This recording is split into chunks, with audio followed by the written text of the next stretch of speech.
নতুন মন্ত্রিসভায় উপেক্ষিত অনেক বিএনপির ত্যাগী নেতা।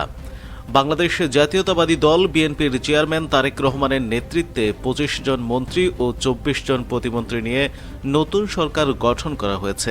ঘোষিত এই মন্ত্রিসভার তালিকায় দলের বেশ কয়েকজন জ্যেষ্ঠ ও ত্যাগী নেতা স্থান না পাওয়ায় দলীয় নেতাকর্মী ও সমর্থকদের মধ্যে ক্ষোভ ও হতাশা দেখা দিয়েছে। সামাজিক যোগাযোগ মাধ্যমে এ নিয়ে বিভিন্ন প্রতিক্রিয়া প্রকাশ করতে দেখা যাচ্ছে। মন্ত্রিসভায় স্থান হয়নি বিএনপির যুগ্ম মহাসচিব ও ঢাকা মহানগর দক্ষিণ বিএনপির সাবেক আহ্বায়ক হাবিবুন নবী খান সোহেলের।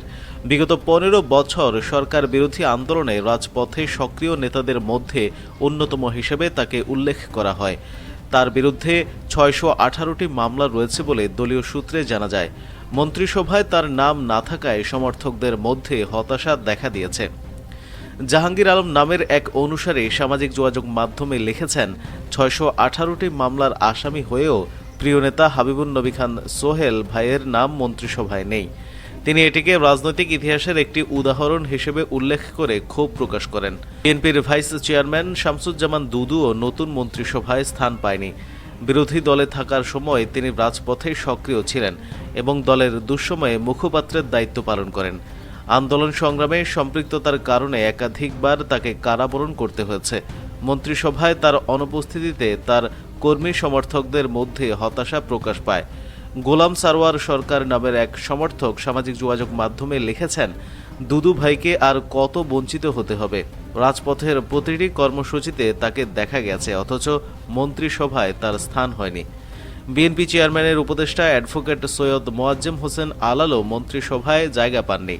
বিগত ১৫ বছর সরকার বিরোধী আন্দোলনের সামনের সারিতে থাকার কারণে একাধিকবার তাকে কারাবরণ করতে হয়েছে। তার বিরুদ্ধে ২৫৪টি মামলা রয়েছে বলেও উল্লেখ করা হয়। নয়াপল্টনে এক কর্মসূচি থেকে তাকে গ্রেপ্তারের একটি ভিডিও সামাজিক যোগাযোগ মাধ্যমে ভাইরাল হয়েছিল। মন্ত্রিসভায় তার অনুপস্থিতি নিয়েও সমর্থকদের মধ্যে আলোচনা দেখা গেছে। বিএনপি চেয়ারম্যানের উপদেষ্টা জয়নুল আবেদিন ফারুক ত্রয়োদশ জাতীয় সংসদ নির্বাচনে ষষ্ঠবারের মতো সংসদ সদস্য নির্বাচিত হয়েছেন। সরকার বিরোধী আন্দোলনে সক্রিয় ভূমিকার জন্য তিনি পরিচিত। বিরোধী দলীয় চিফ হুইপ থাকাকালে সংসদ ভবন এলাকায় এক আন্দোলন কর্মসূচিতে হামলার শিকার হওয়ার ঘটনাও আলোচিত হয়। তবে সদ্য ঘোষিত মন্ত্রিসভায় তার স্থান হয়নি। বিএনপির স্থায়ী কমিটির সদস্য গয়েশ্বর চন্দ্র রায়ও নতুন মন্ত্রিসভায় অন্তর্ভুক্ত হননি। ২০২৩ সালে পুরান ঢাকার ধোলাইখালে দলীয় অবস্থান কর্মসূচিতে অংশ নেওয়ার সময় তিনি পুলিশের হামলার শিকার হন। তবুও ঘোষিত মন্ত্রিসভায় তার নাম না থাকায় নেতাকর্মীরা হতাশা প্রকাশ করেছেন।